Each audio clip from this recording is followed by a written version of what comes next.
നമസ്തേ, ഉച്ചവാർത്തയിലേക്ക് സ്വാഗതം. ഞാൻ ദേവിക ബൈജു. ആദ്യം നോക്കാം പ്രധാന വാർത്തകൾ. നിരോധിത സംഘടനയായ പോപ്പുലർ ഫ്രണ്ടിന്റെ ബോർഡ് മാറ്റി. അഴിച്ചുമാറ്റിയത് എറണാകുളം പറവൂർ വാണിയക്കാട് ബസ് കാത്തിരിപ്പ് കേന്ദ്രത്തിലെ PFI ബോർഡ്. ജനം ഇംപാക്ട്.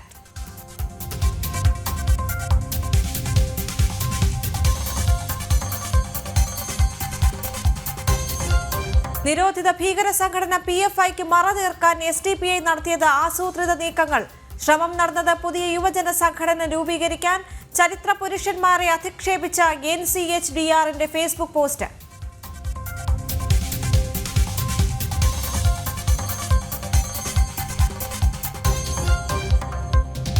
അമേരിക്കയിൽ ഹിന്ദു ക്ഷേത്രത്തിന് നേരെ ഖലിസ്ഥാൻ ഭീകരാക്രമണം. ചുമരുകളിൽ ഭാരത മോദി വിരുദ്ധ മുദ്രാവാക്യം. ആക്രമണം ലോസ് ഏഞ്ചൽസിൽ ഖലിസ്ഥാന് റഫറൻഡം നൽകാനിരിക്കെ. പ്രതിഷേധവുമായി ബാപ്സ് അപലപിച്ച് ഭാരതം.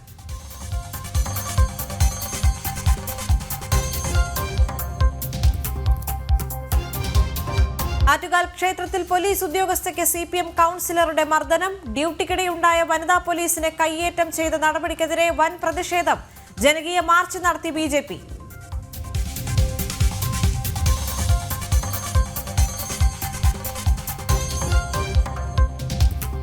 ശബരിമലയിൽ ദർശനത്തിന് പുതിയ പരിഷ്കരണങ്ങളുമായി തിരുവിതാംകൂർ ദേവസ്വം ബോർഡ്. 18ാം പടി കയറുന്ന ഭക്തന് കൊടിമരച്ചുവട്ടിൽ നിന്നും ശ്രീകോവിലിന് മുന്നിലേക്ക് നേരിട്ട് ദർശനം. പരീക്ഷണം മീനമാസ പൂജയ്ക്ക് നട തുറക്കുമ്പോൾ.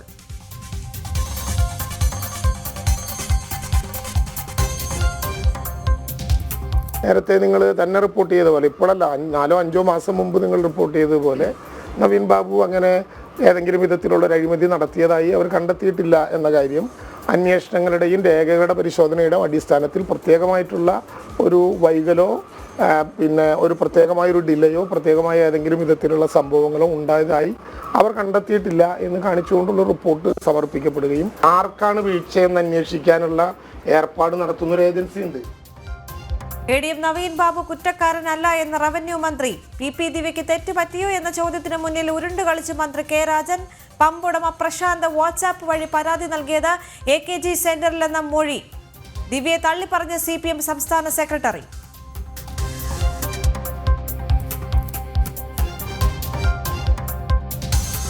ഹൈബ്രിഡ് കഞ്ചാവുമായി സിനിമാ മേക്കപ്പ് മാൻ അറസ്റ്റിൽ. പിടിയിലായത് RG വയനാടൻ എന്നറിയപ്പെടുന്ന രഞ്ജിത്ത് ഗോപിനാഥ്. ലഹരി കേസിൽ വീണ്ടും അകപ്പെട്ട് CPM. ഇരവിപുരത്തെ പാർട്ടി പ്രവർത്തകൻ ദീപുവിന്റെ ഗോഡൌണിൽ നിന്നും പിടികൂടിയത് 23 ലക്ഷം രൂപയുടെ നിരോധിത ലഹരി വസ്തുക്കൾ. കൊച്ചിയിൽ പോലീസിന്റെ മിന്നൽ പരിശോധന. ലഹരിക്കേസിൽ 300 പേർ അറസ്റ്റിൽ.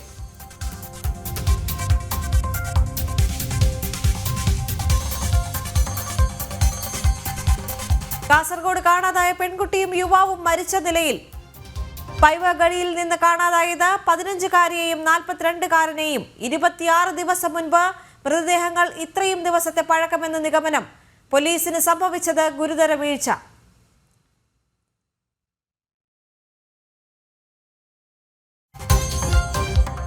ചാമ്പ്യൻസ് ട്രോഫിയിൽ ഇന്ത്യ ന്യൂസിലൻഡ് ഫൈനൽ ഇന്ന്. മത്സരം ദുബായ് അന്താരാഷ്ട്ര ക്രിക്കറ്റ് സ്റ്റേഡിയത്തിൽ ഉച്ചയ്ക്ക് 2:30-ന്. ഇന്ത്യ ഫൈനലിൽ എത്തിയത് എല്ലാ മത്സരങ്ങളും വിജയിച്ച. ഇന്ത്യൻ പോരാട്ടം 3ാം കിരീട നേട്ടത്തിനായി.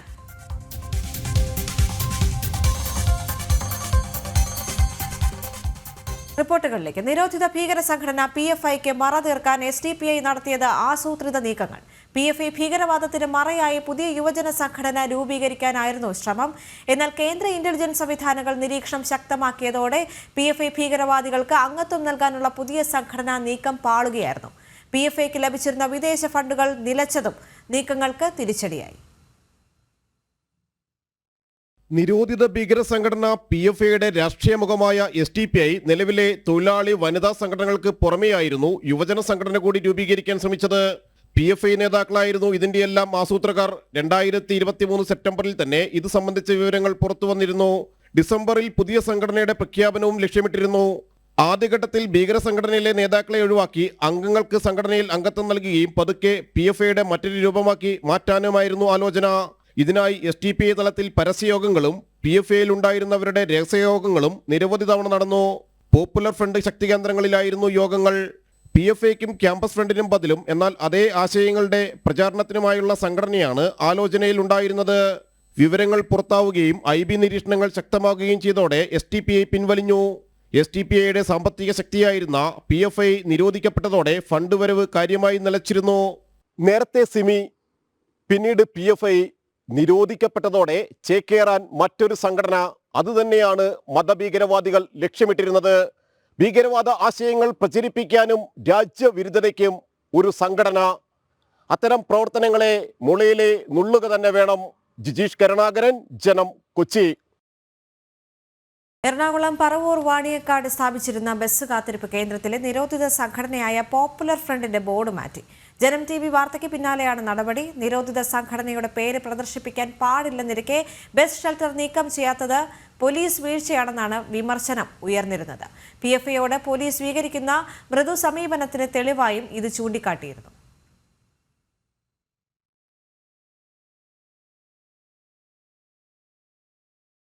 കാസർഗോഡ് പൈവളികയിൽ കാണാതായ പെൺകുട്ടിയും യുവാവും മരിച്ച നിലയിൽ. മൃതദേഹത്തിന് 25 ദിവസത്തെ പഴക്കമുണ്ടെന്നാണ് നിഗമനം. കാണാതാകുമ്പോൾ പെൺകുട്ടി ധരിച്ച വസ്ത്രം തന്നെയാണ് മൃതദേഹത്തിലും കണ്ടത്. സാഹചര്യ തെളിവുകളുടെ അടിസ്ഥാനത്തിൽ ആത്മഹത്യയാണെന്നാണ് പ്രാഥമിക നിഗമനം. സംഭവത്തിൽ പോലീസിന്റെ ഭാഗത്ത് നിന്നുണ്ടായത് ഗുരുതര വീഴ്ചയെന്ന ആരോപണം ശക്തമായി തുടരുന്നു. അന്വേഷണം നടത്താൻ വൈകിയെന്നാണ് ആക്ഷേപം.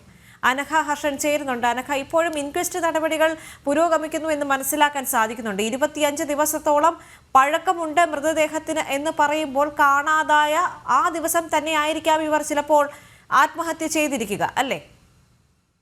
തീർച്ചയായും ദേവിക, ഇന്നേക്ക് ഈ പെൺകുട്ടിയെയും യുവാവിനെയും കാണാതായിട്ട് 26 ദിവസം ആവുകയാണ്. അങ്ങനെ നോക്കുമ്പോൾ ഈ കണ്ടെത്തിയ മൃതദേഹത്തിന് 25 ദിവസത്തെ പഴക്കമുണ്ട് എന്നാണ് പ്രാഥമിക നിഗമനത്തിൽ പോലീസ് പറയുന്നത്. അങ്ങനെയെങ്കിൽ കാണാതായ ദിവസത്തിന് തൊട്ടടുത്ത ദിവസം തന്നെ ഇവർ ആത്മഹത്യ ചെയ്തിട്ടുണ്ടാകാം എന്നാണ് പോലീസ് പറയുന്നത്. നിലവിൽ ഇപ്പോൾ ഈ മൃതദേഹം അവിടെ നിന്ന് മാറ്റുന്നതടക്കമുള്ള നടപടികളിലേക്കാണ് ഈ പോലീസ് ഉദ്യോഗസ്ഥർ കടന്നിരിക്കുന്നത്. മാത്രമല്ല, ഈ മൃതദേഹത്തിൽ ഈ പെൺകുട്ടി അന്ന് വീട്ടിൽ നിന്ന് പോയ സമയത്ത് ഉപയോഗിച്ചിരുന്ന അതേ വസ്ത്രം തന്നെയാണ് ഈ പെൺകുട്ടിയുടെ ശരീരത്തിൽ നിന്ന് കണ്ടെത്തിയിരിക്കുന്നത്. മാത്രമല്ല, ആദ്യഘട്ടത്തിൽ ഒരു സംശയം ഉണ്ടായിരുന്നത് ഈ മൃതദേഹത്തിനരികിൽ ഒരു കത്തി കണ്ടെത്തിയിരുന്നു. അതുകൊണ്ട് തന്നെ ഇത് കൊലപാതകമാണോ എന്നൊരു സംശയത്തിലേക്കൊക്കെ അന്വേഷണ ഉദ്യോഗസ്ഥർ എത്തിയിരുന്നു. പക്ഷെ ഇപ്പോഴും അത് അന്വേഷണ ഉദ്യോഗസ്ഥർ പൂർണ്ണമായി തള്ളിക്കളയുന്നില്ല. എങ്ങനെയാണ് ഈ പെൺകുട്ടി മരിച്ചിരിക്കുന്നത്, എന്താണ് കാരണം എന്നതടക്കമുള്ള കാര്യങ്ങളിലേക്കൊക്കെ ഒരു വ്യക്തത വരണമെങ്കിൽ പോസ്റ്റ്മോർട്ടം നടക്കണം. അതിനായിട്ടുള്ള നടപടിക്രമങ്ങൾ മുൻപോട്ട് നടക്കും. എന്തായാലും നിലവിൽ ഇപ്പോൾ ഈ മൃതദേഹങ്ങൾ ഈ ഭാഗത്ത് നിന്ന് മാറ്റാനുള്ള ഒരു നീക്കമാണ് അന്വേഷണ സംഘത്തിന്റെ ഭാഗത്ത് നിന്ന് ഉണ്ടാകുന്നത്. ഈ മൃതദേഹം ഇപ്പോൾ കണ്ടെത്തിയിരിക്കുന്നത് പെൺകുട്ടിയുടെ വീടിനോട് ചേർന്നിട്ടുള്ള ഒരു ഗ്രൗണ്ടിലാണ്. മാത്രമല്ല, ഈ പ്രദേശത്തിന്റെ ഒരു പ്രത്യേകത അനുസരിച്ച് ഈ കശുവണ്ടി തോട്ടങ്ങളും കാടുകളും ഒക്കെയുള്ള ഒരു ഉൾപ്രദേശമാണ് ഈ പ്രദേശം. മാത്രമല്ല, ഇവിടെ ജനവാസ മേഖല കൂടിയാണ്. പക്ഷേ ഒരു ഘട്ടത്തിൽ പോലും പോലീസിന്റെ അന്വേഷണം ഈ ഗ്രൗണ്ടിന്റെ ഭാഗത്തേക്ക് പോയില്ല എന്നൊരു ഗുരുതര ആരോപണമാണ് ഇപ്പോൾ നാട്ടുകാരടക്കം ഉന്നയിക്കുന്നത്. അതായത് ഈ പെൺകുട്ടിയെ കാണാതായതുമായി മറ്റൊരു കാര്യം, പെൺകുട്ടിയെ കാണാതായി 26 ദിവസം പിന്നിട്ടു. അന്നേ ദിവസം തന്നെ മാതാപിതാക്കൾ പോലീസിൽ കേസ് കൊടുത്തിട്ടുമുണ്ടായിരുന്നു. പക്ഷേ 26 ദിവസവും ഈ വീടിന് തൊട്ടടുത്തുള്ള ഗ്രൗണ്ട് എന്ന് പറയുമ്പോൾ എങ്ങനെയാണ് ഈ അന്വേഷണം ഇതുവരെയും ഇവിടേക്ക് എത്താത്തത് എന്നത് ഞെട്ടൽ സൃഷ്ടിക്കുന്ന ഒരു കാര്യം തന്നെയല്ലേ? കാരണം 26 ദിവസം 15 വയസ്സായ പെൺകുട്ടി എന്ന് പറയുമ്പോൾ 42-കാരനായ ഒരു യുവാവിനെ കൂടി കാണാനില്ല, സംശയം കുടുംബം പറയുന്ന സാഹചര്യത്തിൽ പോലും പോലീസ് അന്വേഷിക്കാൻ തയ്യാറായിട്ടേ ഇല്ല എന്ന് സൂചിപ്പിക്കുന്ന തെളിവുകൾ തന്നെയല്ലേ ഒരു ഘട്ടത്തിൽ പുറത്തേക്ക് വരുന്നത്?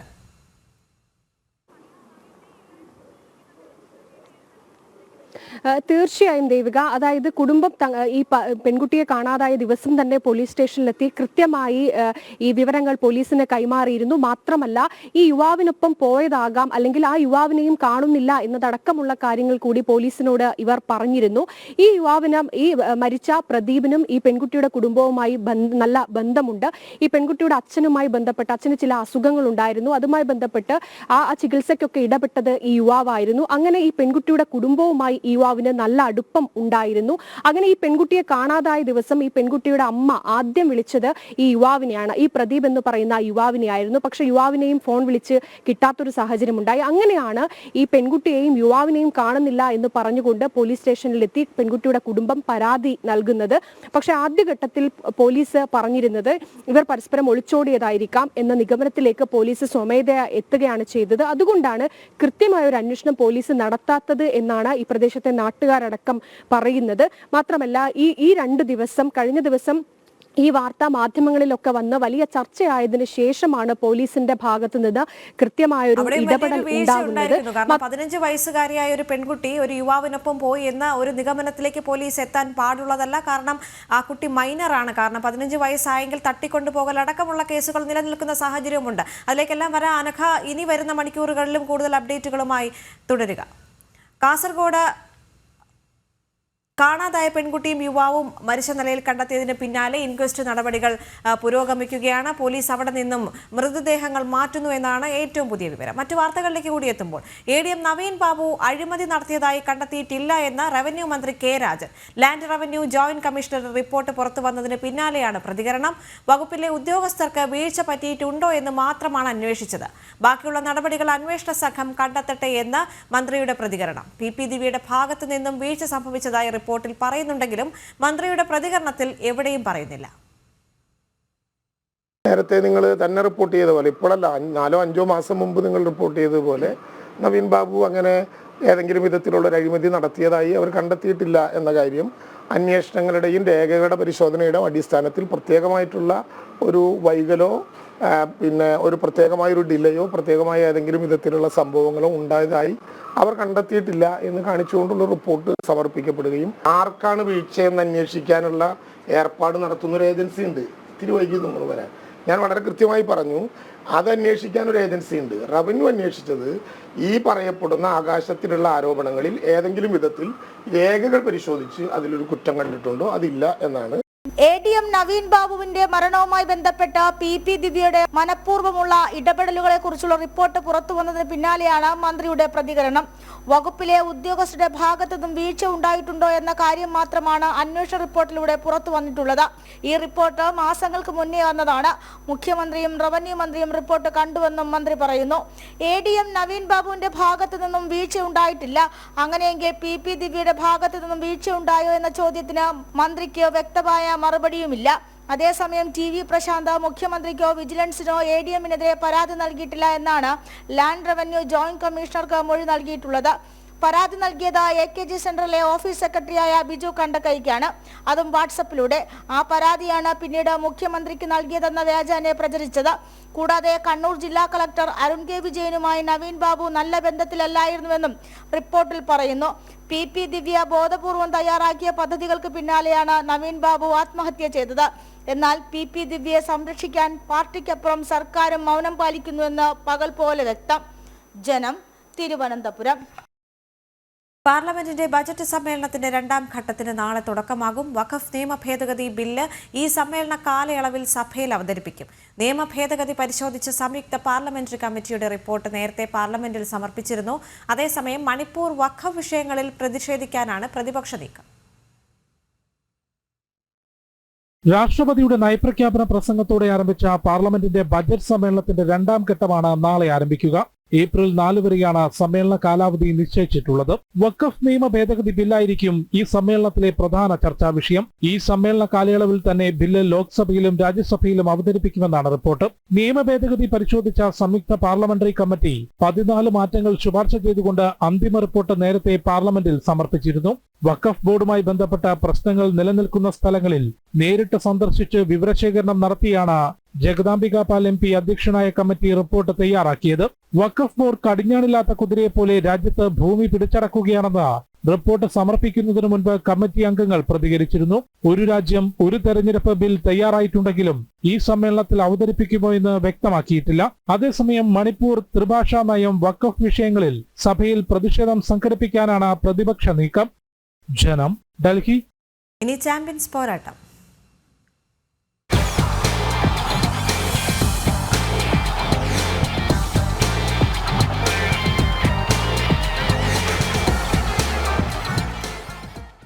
ചാമ്പ്യൻസ് ട്രോഫിയിൽ ഇന്ത്യ ന്യൂസിലൻഡ് ഫൈനൽ 2:30 സ്പിൻ ട്രാക്കിൽ ടോസ് നിർണായകമാണ്. ദുബായ് സ്റ്റേഡിയത്തിൽ നിന്നും ഷിൻ സെബാസ്റ്റ്യൻ തത്സമയം ചേരുന്നുണ്ട്. ഷിൻസ, എത്രത്തോളം ആവേശമാണ്? ഇനി വരുന്ന മണിക്കൂറുകളെല്ലാം നെഞ്ചെടുപ്പിന്റേതാണ്. ഏറ്റവും പുതിയ അപ്ഡേറ്റ്സ്. ദേവിക, ഇപ്പോൾ ഇങ്ങോട്ട് സ്റ്റേഡിയത്തിലേക്ക് കാണികൾ ഒഴുകി എത്തിക്കൊണ്ടിരിക്കുകയാണ്. ഇപ്പൊ ഏകദേശം സ്റ്റേഡിയം നിറഞ്ഞു കവിഞ്ഞിട്ടുണ്ട്. യുഎഇയുടെ വിവിധ ഭാഗങ്ങളിൽ നിന്നും ഇന്ത്യ അടക്കം അമേരിക്ക, ഓസ്ട്രേലിയ തുടങ്ങിയ സ്ഥലങ്ങളിൽ നിന്നും ആരാധകർ എത്തിയിട്ടുണ്ട്. നമ്മളോട് ഒരു കൂട്ടം കാണികളുണ്ട്. കളി ആവേശമാക്കാൻ എത്തിയിരിക്കുകയാണ്. എന്താണ് ഇന്ത്യ ജയിക്കുക? എന്താണ് പ്രതീക്ഷകൾ? ഉറപ്പായിട്ട് ഇന്ന് നമ്മൾ കപ്പ് കൊണ്ടേ പോകത്തുള്ളൂ. ഇന്ന് നമുക്ക് ടോസും കിട്ടും, കപ്പും കിട്ടും. ആരെന്ന് കളിക്കും? ഇന്ന് കപ്പ് തൂക്കിയിരിക്കും. ന്യൂസിലാൻഡ് നമുക്ക് പറ്റിയ എതിരാളികളാണോ? എതിരാളിയാണ്. വരുമ്പോ ന്യൂസിലാൻഡ് നല്ലൊരു എതിരാളിയാണ്. എങ്കിലും നമ്മൾ ഇന്ന് രോഹിത് ശർമ്മ കപ്പ് തൂക്കിയിരിക്കും. ഗാലറി ആവേശമാക്കി ടീമിന് പ്രോത്സാഹനം നൽകുമോ?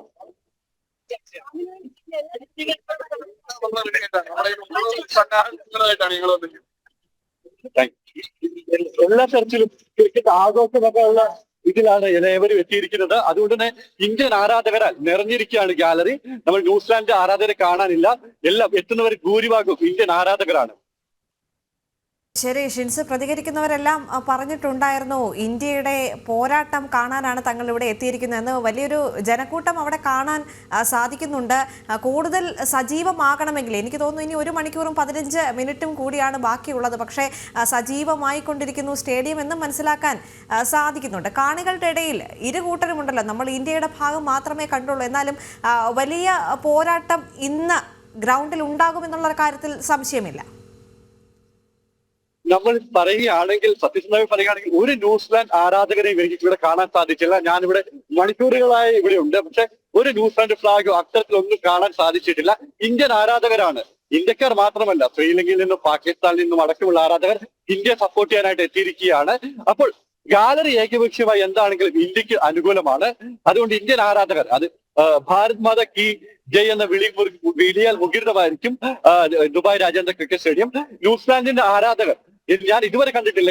ഒരു ആരാധകനെ കാണാൻ പറ്റാത്ത സ്ഥിതിയാണുള്ളത്. അതുകൊണ്ട് തന്നെ ഈ ഗാലറിയുടെ ആവേശം കളിക്കളത്തിലേക്ക് കൂടി പടരുകയാണെങ്കിൽ ഇന്ത്യ തീർച്ചയായും കപ്പെടുക്കും. അതാണ് നമ്മൾ പ്രതീക്ഷിക്കുന്നത്. ശരി, ഷിൻസും അത്രത്തോളം ആവേശത്തോടെയാണ് അവിടെ നിൽക്കുന്നതെന്ന് മനസ്സിലാക്കാൻ സാധിക്കുന്നുണ്ട്. എന്തായാലും 2:30 ഫൈനൽ മത്സരങ്ങൾ നടക്കുക. എന്തായാലും നമ്മുടെ പ്രേക്ഷകരുടെ ജനം TV പ്രേക്ഷകരാണ്. അതോടൊപ്പം തന്നെ ഇന്ത്യയുടെ ആരാധകരുടെ പ്രതികരണങ്ങൾ കൂടി കണ്ടിട്ട് തിരിച്ചു. बिल्कुल, आज टीम इंडिया के हौसले बुलंद हैं और विराट कोहली, रोहित शर्मा, शुभमन गिल की तिकड़ी आज न्यूजीलैंड को पस्त करेगी और टीम इंडिया एक ऐतिहासिक विन करके ट्रॉफी हिंदुस्तान लेके जाएगी और हम लोग भी इसका मतलब एक हिस्सा बनेंगे और हमारे लिए ये खुशी रहेगी हम लोग इस इवेंट का हिस्सा बने। लेकिन हम लोग सब इवेंट का हिस्सा बनते हैं, लेकिन ये रहेगा क्योंकि पाकिस्तान से ये ट्रॉफी यहाँ आई है और यहाँ से ये हिंदुस्तान जाएगी। तो प्राउड फील, बस सबसे बेटर साइड ये है टीम इंडिया अच्छा परफॉर्मेंस करे और एक चैंपियन की तरह ये ट्रॉफी जीते। तो बस come on. We were waiting from a long time to see Indian team kalikan. So we are very happy. So India has finally made it to finals and we are seeing them live on this. Hopefully Virat can hit century and then India wins Champions Trophy. We are expecting a thriller match today.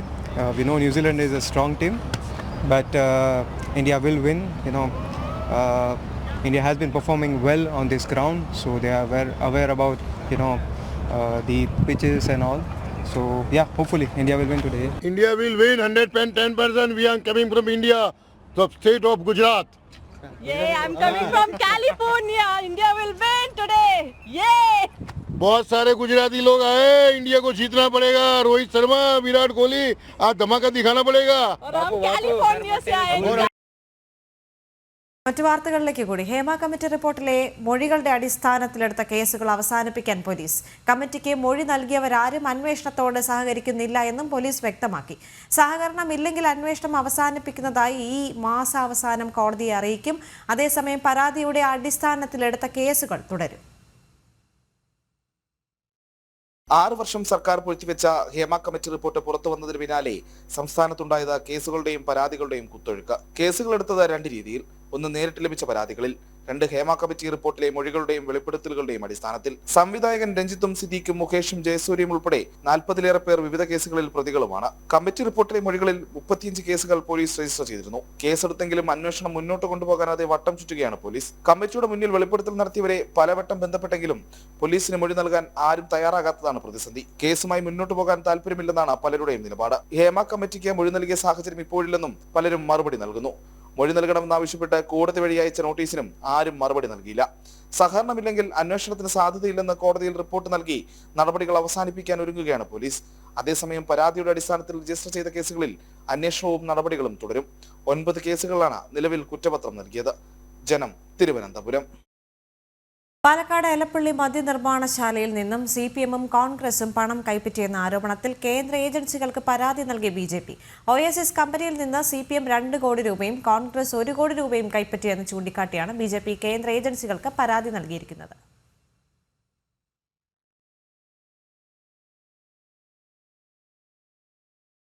Hybrid കഞ്ചാവുമായി cinema makeup man അറസ്റ്റിൽ RG വയനാടൻ എന്നറിയപ്പെടുന്ന രഞ്ജിത്ത് ഗോപിനാഥാണ് പിടിയിലായത്.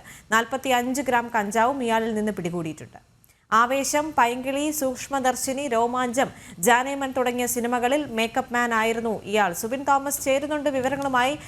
സുബിൻ, പ്രതിയെ എവിടെ വെച്ചാണ് police പിടികൂടുന്നത്? മറ്റ് വിവരങ്ങൾ എന്തൊക്കെ? മൂലമറ്റത്ത് ഇന്ന് പുലർച്ചെ നടന്ന വാഹന പരിശോധനയിലാണ് ഇത്തരത്തിൽ സിനിമാ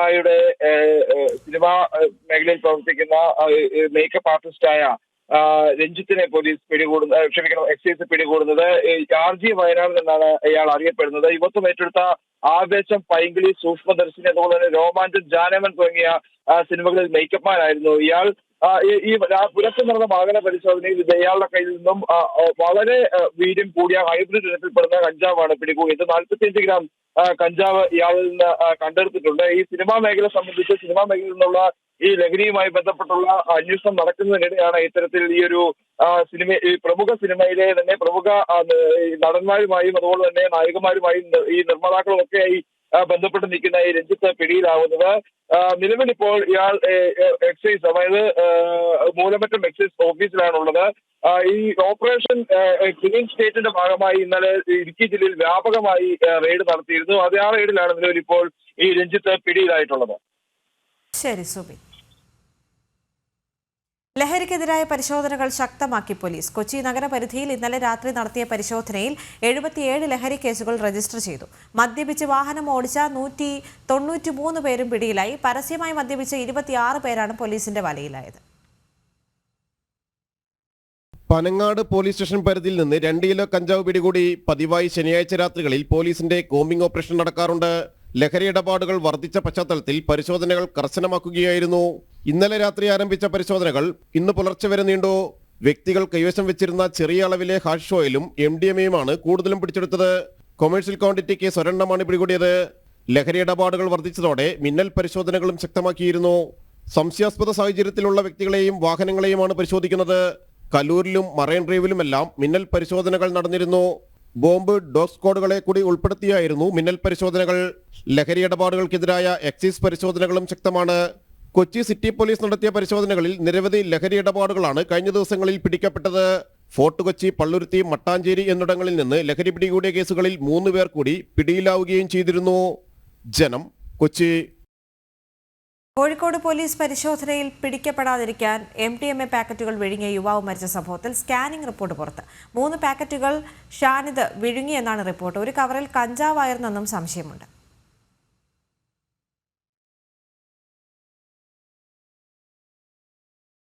താമരശ്ശേരി അമ്പായത്തോട് പള്ളിക്ക് സമീപത്തെ പോലീസ് പരിശോധനയ്ക്കിടെയാണ് ഷാനിദ് കയ്യിലുണ്ടായിരുന്ന പാക്കറ്റുകൾ വിഴുങ്ങിയത്. താൻ 2 പാക്കറ്റുകൾ വിഴുങ്ങിയെന്നും ഇതിൽ MDMA ആണെന്നും ഷാനിദ് പോലീസിനോട് പറഞ്ഞു. കോഴിക്കോട് മെഡിക്കൽ കോളേജ് ആശുപത്രിയിൽ എത്തിച്ച ഷാനിദിനെ എൻഡോസ്കോപ്പിക്ക് ഉൾപ്പെടെ വിധേയമാക്കി. ഈ പരിശോധനാ ഫലത്തിലാണ് ഷാനിദ് 3 പാക്കറ്റുകൾ വിഴുങ്ങിയെന്ന് കണ്ടെത്തിയത്.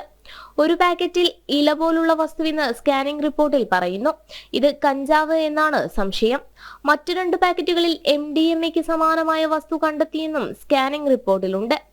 MDMA ശരീരത്തിനകത്ത് കലർന്നതാണോ മരണകാരണം എന്നതിൽ പോസ്റ്റ്മോർട്ടത്തിന് ശേഷം വ്യക്തത വരും. ഇതിനുശേഷം ഷാനിദുമായി ബന്ധപ്പെട്ടവരുടെ മൊഴി രേഖപ്പെടുത്താനാണ് പോലീസ് നീക്കം. ജനം, കോഴിക്കോട്. വെഞ്ഞാറമൂട് കൂട്ടക്കൊലപാതക കേസിലെ പ്രതി അഫാന്റെ ക്രൂര കൊലപാതക രീതികൾ പുറത്ത്. പെൺസുഹൃത്തായ ഫർസാനയെ കൊലപ്പെടുത്തിയത് പണയം വയ്ക്കാൻ നൽകിയ മാല തിരികെ ചോദിച്ച വൈരാഗ്യം കാരണമെന്ന് പ്രതി അഫാന്റെ മൊഴി. ലത്തീഫിനെ കൊല്ലാൻ പോകുമ്പോൾ നാഗരുകുഴിയിലുള്ള കടയിൽ നിന്നും സിഗരറ്റും മുളകുപൊടിയും അഫാൻ വാങ്ങിയിരുന്നു. കൊല നടത്തുമ്പോൾ ആരെങ്കിലും വന്നാൽ അവരെ അപായപ്പെടുത്താനാണ് മുളകുപൊടി വാങ്ങിയതായി അഫാൻ പോലീസിനോട് പറഞ്ഞത്. മനുഷ്യ മനസാക്ഷിയെ ഞെട്ടിപ്പിക്കുന്ന മൊഴികളാണ് വെഞ്ഞാറമൂട് കൂട്ടക്കൊലപാതക കേസിൽ പ്രതി അഫാന്റേതായി പുറത്തുവരുന്നത്. അഫാന്റെ മൊഴിയിലെ നിർണായക വിവരങ്ങൾ ഇങ്ങനെ: പെൺസുഹൃത്തായ ഫർസാനയെ കൊലപ്പെടുത്തിയത് വൈരാഗ്യം കാരണം. പണയം വെക്കാൻ നൽകിയ മാല തിരികെ ചോദിച്ചതായിരുന്നു ഫർസാനയോടുള്ള വൈരാഗ്യത്തിന് കാരണം. വീട്ടിലറിയാതെയായിരുന്നു ഫർസാന അഫാന് മാല നൽകിയത്. മാല അഫാന് നൽകിയ ശേഷം അവധി ദിവസങ്ങളിൽ പോലും ഫർസാനയ്ക്ക് ബസ് സ്റ്റാൻഡിലും മറ്റു സ്ഥലങ്ങളിലും പോയി ഇരിക്കേണ്ടി വന്നു. സമ്മർദ്ദം കൂടിയതോടെ പിതാവ് റഹീമിന്റെ പേരുള്ള കാറ് പണയപ്പെടുത്തി അഫാൻ മാല തിരിച്ചു നൽകി. കൊലപാതക ദിവസം അഫാന്റെ ഉമ്മ ഷെമിക്ക് അസുഖം കൂടുതലാണെന്നും ഫർസാനയെ കാണണമെന്നും പറഞ്ഞായിരുന്നു വീട്ടിലേക്ക് വിളിച്ചു വരുത്തിയത്. മുകളിലത്തെ നിലയിൽ മുറിയിൽ ഫർസാന ഇരുന്നു. ഈ സമയം അഫാന്റെ സഹോദരൻ അഫ്സാൻ വീടിന് പുറകിലത്തെ വഴിയിലൂടെ അകത്തേക്ക് വന്നു. സഹോദരനെ കുഴിമന്തി വാങ്ങാൻ അഫാൻ പറഞ്ഞു വിടുന്നു. ഈ സമയം മുറിയിലിരുന്ന ഫർസാനയോട് 3 പേരെ കൊലപ്പെടുത്തിയ വിവരം അഫാൻ പറഞ്ഞു. ഇത് കേട്ട് കസേരയിലിരുന്ന് കരഞ്ഞ ഫർസാനയെ അഫാൻ തലയ്ക്കടിച്ച് കൊലപ്പെടുത്തി. കുഴിമന്തി വാങ്ങി തിരികെ എത്തിയ സഹോദരനെ അഫാൻ ഹാളിൽ കൂട്ടിക്കൊണ്ടുവന്ന് കൊലപാതക വിവരങ്ങൾ ധരിപ്പിച്ച ശേഷം തലയ്ക്കടിച്ച് കൊലപ്പെടുത്തി. തുടർന്ന് രക്തമെല്ലാം കഴുകി ഡ്രസ്സും മാറി കയ്യിൽ കരുതിയിരുന്ന മദ്യത്തിൽ എലിവിഷം ചേർത്ത് കഴിച്ച ശേഷം വീട്ടിൽ നിന്നും ഇറങ്ങി ഓട്ടോയിൽ പോലീസ് സ്റ്റേഷനിലേക്ക് ചെന്ന് കീഴടങ്ങി. കൊല നടത്തുമ്പോൾ ആരെങ്കിലും വന്നാൽ അവരെ അപായപ്പെടുത്താനാണ് മുളകുപൊടി വാങ്ങിയതെന്ന് അഫാൻ പോലീസിനോട് പറഞ്ഞു. ഈ മുളകുപൊടി അഫാന്റെ ബാഗിൽ നിന്നും കണ്ടെടുത്തിട്ടുണ്ട്. പേരുമലയിലെ വീട്ടിൽ ഇന്നലെ തെളിവെടുപ്പ് നടത്തുന്നതിനിടെയാണ് അഫാൻ ഇക്കാര്യം പോലീസിനോട് ധരിപ്പിച്ചത്. ജനം, തിരുവനന്തപുരം. ആറ്റുകാൽ ക്ഷേത്രത്തിൽ ഡ്യൂട്ടിക്കിടെ വനിതാ പോലീസ് ഉദ്യോഗസ്ഥയെ CPM കൗൺസിലർ മർദ്ദിച്ചതിൽ പ്രതിഷേധം ശക്തമാകുന്നു. കൗൺസിലർ ഉണ്ണികൃഷ്ണനെ അറസ്റ്റ് ചെയ്യണമെന്നാവശ്യപ്പെട്ട് BJP ആറ്റുകാൽ മണ്ഡലം കമ്മിറ്റിയുടെ നേതൃത്വത്തിൽ പ്രതിഷേധ മാർച്ച് നടത്തി. ആറ്റുകാൽ ഉത്സവത്തെ തകർക്കാനുള്ള ശ്രമമാണ് നടക്കുന്നതെന്ന് നഗരസഭാ പ്രതിപക്ഷ നേതാവ് MR ഗോപൻ ചൂണ്ടിക്കാട്ടി. BJP നേതാക്കളായ തിരുമല അനിൽ, VG ഗിരികുമാർ, സിമി ജ്യോതിഷ്, RC ബീന, കിരൺ തുടങ്ങിയവർ പ്രതിഷേധത്തിന് നേതൃത്വം നൽകി. ഉണ്ണികൃഷ്ണന്റെ വീട്ടിലേക്ക് നടത്തിയ മാർച്ച് ചിറമുക്ക് ജംഗ്ഷനിൽ പോലീസ് തടഞ്ഞു.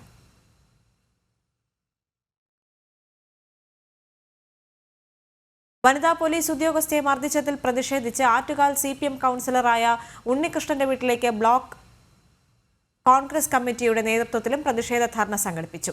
ആറ്റുകാൽ ചിറമുക്ക് ജംഗ്ഷനിൽ നിന്നും നടത്തിയ മാർച്ച് പോലീസ് തടഞ്ഞു. തുടർന്ന് ക്ഷേത്രം റോഡിൽ പ്രവർത്തകർ മുദ്രാവാക്യം വിളിച്ച് പ്രതിഷേധിച്ചു.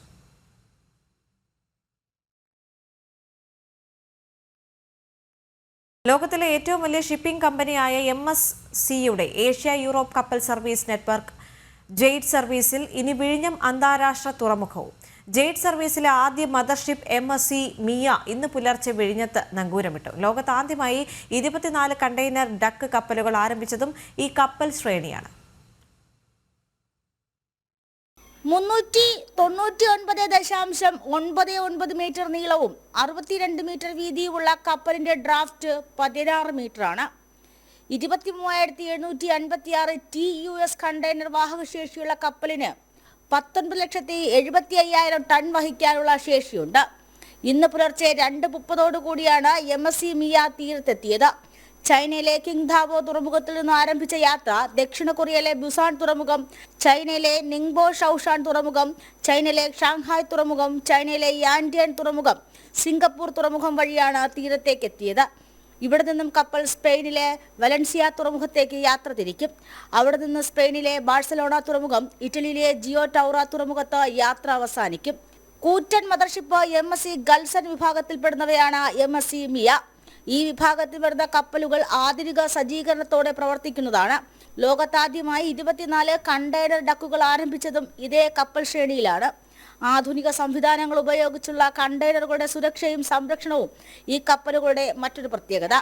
2 ടവറുള്ള അഗ്നിരക്ഷാ സംവിധാനവും ഈ കപ്പലുകളിലുണ്ട്. ജനം, തിരുവനന്തപുരം. കാലിഫോർണിയയിലെ ബാബ്സ് ക്ഷേത്രത്തിന് നേരെ ഖലിസ്ഥാൻ ആക്രമണം. ക്ഷേത്ര ചുമരുകൾ കരിതേച്ച് വികൃതമാക്കി. പ്രധാനമന്ത്രി നരേന്ദ്രമോദിയെ അവഹേളിക്കുന്ന വാക്കുകളും ചുവരിൽ എഴുതി ചേർത്തു. 3 വർഷത്തിനിടെ അമേരിക്കയിലെ 10ഓളം ഹിന്ദു ക്ഷേത്രങ്ങൾക്ക് നേരെയാണ് ഖലിസ്ഥാൻ ഭീകരർ ആക്രമണം നടത്തിയത്. കാലിഫോർണിയയിലെ ബാബ്സ് ക്ഷേത്രത്തിന് നേരെയാണ് ഇന്നലെ ആക്രമണം നടന്നത്. ക്ഷേത്രത്തിന്റെ ചുവരുകൾ വികൃതമാക്കി ഭാരതവിരുദ്ധ മുദ്രാവാക്യങ്ങൾ ഖാലിസ്ഥാനികൾ എഴുതി ചേർത്തു. പ്രധാനമന്ത്രിയെ അവഹേളിക്കുന്ന വാക്കുകളാണ് എഴുതി വെച്ചത്.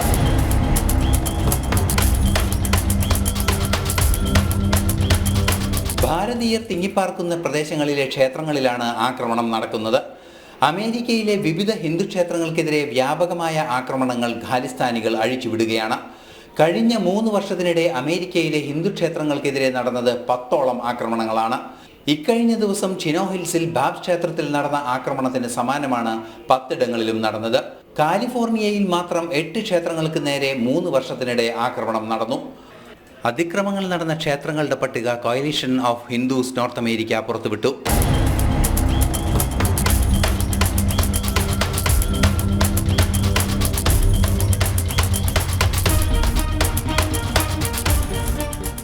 ന്യൂയോർക്കിലെ 2 ക്ഷേത്രങ്ങളിലും ആക്രമണം നടന്നിട്ടുണ്ട്.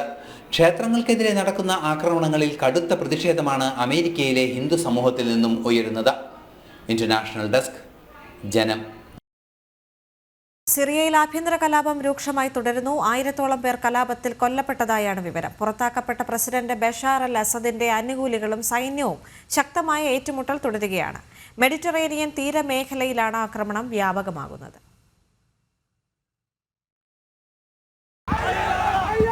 കഴിഞ്ഞ ഒരാഴ്ചയോളമായി സിറിയയിൽ ശക്തമായ ആക്രമണം തുടരുകയാണ്. പുറത്താക്കപ്പെട്ട പ്രസിഡന്റ് ബഷാർ അൽ അസദിന്റെ അനുയായികളും സൈന്യവുമായുള്ള ഏറ്റുമുട്ടലാണ് തുടരുന്നത്. ലിറ്റാക്കയിലും ടാർട്ടസിലുമാണ് രൂക്ഷമായ ആക്രമണങ്ങൾ നടന്നത്. മെഡിറ്ററേനിയൻ തീരപ്രദേശമായ ഇവിടങ്ങളിൽ ബഷാർ അൽ അസദിനെ പിന്തുണയ്ക്കുന്നവരാണ് ബഹുഭൂരിപക്ഷവും. നാളിതുവരെ 1000-ലേറെ പേർ ആക്രമണങ്ങളിൽ കൊല്ലപ്പെട്ടു എന്നാണ് വിവരം. 745ഓളം പേർ ഇക്കൂട്ടത്തിൽ സാധാരണക്കാരാണ്. ബഷാർ അൽ അസദിനെ അനുകൂലിക്കുന്ന അലാവൈറ്റ് വിഭാഗത്തിൽപ്പെട്ടവരാണ് ആക്രമണം നടത്തുന്നത്. ആയുധങ്ങൾ താഴെവെക്കാൻ താൽക്കാലിക പ്രസിഡന്റ് അഹമ്മദ് ഷാറ ജനങ്ങളോട് ആവശ്യപ്പെട്ടിട്ടുണ്ട്. സാധാരണ പൗരന്മാരെ ആക്രമിക്കുന്നതും കൊലപ്പെടുത്തുന്നതും അതീവ ഗൗരവമായി കൈകാര്യം ചെയ്യുമെന്നും അദ്ദേഹം പറയുന്നു. സിറിയയിലെ ജനസംഖ്യയുടെ 10% അൽവൈത്ത് വിഭാഗത്തിൽപ്പെട്ടവരാണ്. ആക്രമണത്തെ തുടർന്ന് നിരവധി പേർ പലായനം ചെയ്തതായും റിപ്പോർട്ടുകൾ പുറത്തുവരുന്നുണ്ട്. ഇന്റർനാഷണൽ ഡെസ്ക്, ജനം. കർണാടക സർക്കാരിന്റെ മുസ്ലിം പ്രീണന ബജറ്റിൽ പ്രതിഷേധം കടുപ്പിക്കാനൊരുങ്ങി BJP. സർക്കാർ കരാറുകളിൽ മുസ്ലിങ്ങൾക്ക് പ്രത്യേക സംവരണം, മുസ്ലിം വിദ്യാർത്ഥികൾക്ക് മാത്രം പ്രത്യേക സ്കോളർഷിപ്പ്, വഖഫ് ബോർഡിന് 150 കോടി രൂപയുടെ സഹായം തുടങ്ങിയ പ്രഖ്യാപനങ്ങളാണ് കോൺഗ്രസ് സർക്കാർ നടത്തിയത്. ഹലാൽ ബജറ്റ് എന്നാണ് കർണാടകയിൽ സിദ്ധരാമയ്യ സർക്കാരിന്റെ ബജറ്റിനെ BJP വിശേഷിപ്പിച്ചത്. എല്ലാ ജനങ്ങളുടെയും ക്ഷേമം ഉറപ്പാക്കുന്ന പദ്ധതികൾക്ക് പകരം ഒരു മതത്തിന് മാത്രം ഗുണകരമാകുന്ന പ്രഖ്യാപനങ്ങൾ നടത്തി വോട്ട് ബാങ്ക് സംരക്ഷിക്കാനാണ് കോൺഗ്രസ് ശ്രമിച്ചതെന്നും BJP വിമർശിച്ചു. സർക്കാർ കരാറുകളിൽ മുസ്ലിമുകൾക്ക് പ്രത്യേക സംവരണം, മുസ്ലിം വിവാഹങ്ങൾക്ക് 50,000 രൂപ ധനസഹായം, മുസ്ലിം വിദ്യാർത്ഥികൾക്ക് മാത്രം പ്രത്യേക സ്കോളർഷിപ്പ്, മുസ്ലിം വിദ്യാർത്ഥികൾക്ക് നൽകുന്ന നാഷണൽ ഫോറിൻ സ്റ്റുഡന്റ് സ്കോളർഷിപ്പ് തുക 20 ലക്ഷം രൂപയിൽ നിന്ന് 30 ലക്ഷം രൂപയായി ഉയർത്തും, വഖഫ് സ്ഥാപനങ്ങളുടെ പരിപാലനത്തിന് 150 കോടി രൂപയുടെ സഹായം, ബംഗളൂരുവിലെ ഹജ്ജ് ഭവന്റെ വിപുലീകരണം, കർണാടക എക്സാമിനേഷൻ അതോറിറ്റിക്ക് കീഴിൽ മുസ്ലിം വിദ്യാർത്ഥികൾക്ക് മാത്രം 50% ഫീസ് ഇളവ് തുടങ്ങിയ പ്രഖ്യാപനങ്ങളാണ് കോൺഗ്രസ് ബജറ്റിൽ നടത്തിയത്. മുസ്ലിമുകൾക്ക് വേണ്ടി മുസ്ലിമുകൾ തയ്യാറാക്കിയ ബജറ്റ് എന്നായിരുന്നു കേന്ദ്രമന്ത്രി പ്രഹ്ലാദ് ജോഷിയുടെ വിമർശനം. Is for Muslims, by Muslims and to Muslims. They have never bothered about the other community always. Congress is for the vote bank politics. At least more than 100 times he has used the name of Muslims in budget.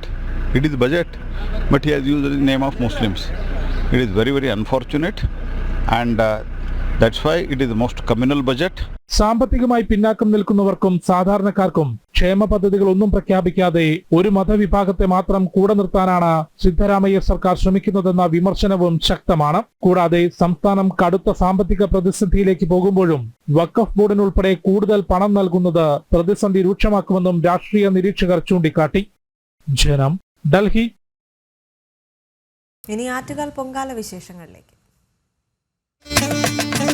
ആറ്റുകാലമ്മയ്ക്ക് Pongala നിങ്ങൾക്കായി സമർപ്പിക്കുന്നത് BIS hallmark 916 സ്വർണ്ണാഭരണങ്ങൾ ഏറ്റവും കുറഞ്ഞ പണിക്കൂലിയിൽ Boby international jewellers. Hospital, touching human lifes, Edappally, Trivandrum. Ananthapuri യാഗശാലയായി മാറാൻ ഇനി 4 നാൾ. ഞായറാഴ്ച രാവിലെ ക്ഷേത്രത്തിൽ വലിയ തിരക്കാണ് അനുഭവപ്പെട്ടത്. മണക്കാട് ശാസ്താ ക്ഷേത്രത്തിൽ നിന്നുള്ള എഴുന്നള്ളത്ത് ഉച്ചയ്ക്ക് ശേഷം നടക്കും. ഭക്തജന തിരക്ക് കണക്കിലെടുത്ത് വിപുലമായ സജ്ജീകരണങ്ങളാണ് ഇക്കുറിയും ഒരുക്കിയിട്ടുള്ളത്. പൊങ്കാല മഹോത്സവത്തോടനുബന്ധിച്ചുള്ള ഒരുക്കങ്ങൾ അവസാന ഘട്ടത്തിലേക്ക് കടക്കുകയാണ്.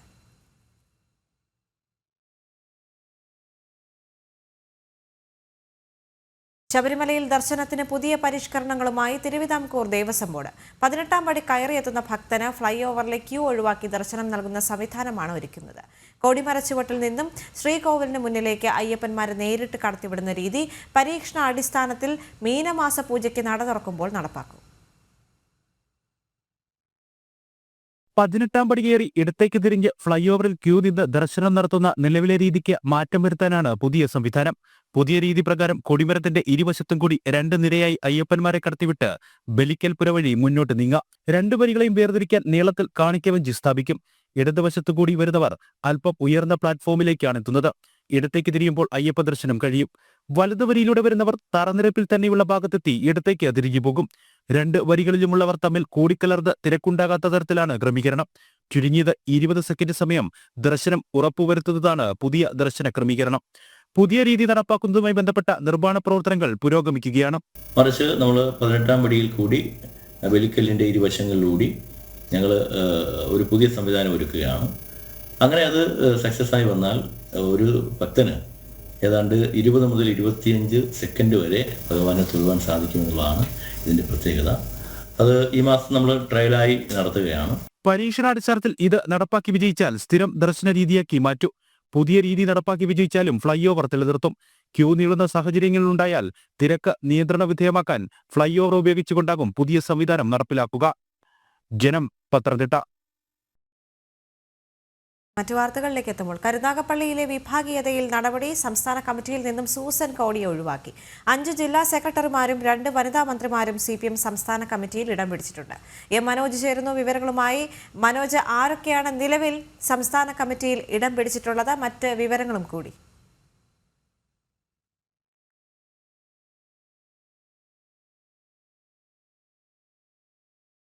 ഇതിൽ 17 പുതുമുഖങ്ങളാണ്. നേരത്തെ 87 ആയിരുന്നു, 2 കൂടെ ഉൾപ്പെടുത്തിയാണ്. ഇപ്പോൾ 5 ജില്ലാ സെക്രട്ടറിമാരും അതോടൊപ്പം തന്നെ 2 വനിതാ മന്ത്രിമാരും ഈ സംസ്ഥാന കമ്മിറ്റിയിലേക്ക് എത്തിയിട്ടുള്ളതായാണ് വിവരം. ഇതിൽ തന്നെ DYFIയുടെ ചുമതലയുള്ള VK സനോജ്, അതോടൊപ്പം തന്നെ വസീഫ് ഉൾപ്പെടെ ഈ ഒരു സംസ്ഥാന കമ്മിറ്റിയിലേക്ക് എത്തുന്നുണ്ട്. എന്തായാലും ഇതിൽ മറ്റൊരു പ്രധാനപ്പെട്ട കാര്യം സംസ്ഥാന നേതാവായിരുന്ന സൂസൻ കോടിക്കെതിരെ നടപടി ഉണ്ടായി എന്നുള്ളതാണ്. കരുനാഗപ്പള്ളിയിലെ CPM വിഭാഗീയതയിൽ നേരത്തെ തന്നെ നടപടി ഉണ്ടാകുമെന്ന് വ്യക്തമായിരുന്നു. എന്തായാലും സൂസൻ കോടി ഈ ഒരു സമ്മേളനത്തിൽ പങ്കെടുക്കുമ്പോൾ, അതായത് ലോക്കൽ സമ്മേളനങ്ങൾ മുതൽ തന്നെ കയ്യാങ്കളികൾ തുടർന്നിരുന്നു. അതിനു പിന്നാലെയാണ് കരുനാഗപ്പള്ളി ഏരിയ സമ്മേളനം നടത്താനാകാതെ പോയത്. തുടർന്ന് നടന്ന കൊല്ലം ജില്ലാ സമ്മേളനത്തിൽ ഈ ജില്ലാ കമ്മിറ്റി അംഗങ്ങൾക്കുൾപ്പെടെ നടപടി ഉണ്ടായിരുന്നു. അതായത് കരുനാഗപ്പള്ളിയിലെ ഒരു ജില്ലാ കമ്മിറ്റി അംഗങ്ങളെയും പിന്നീട് എടുത്തില്ല എന്നുള്ളതാണ്. എന്തായാലും അവരെയും ഒഴിവാക്കിയിട്ടുണ്ട്.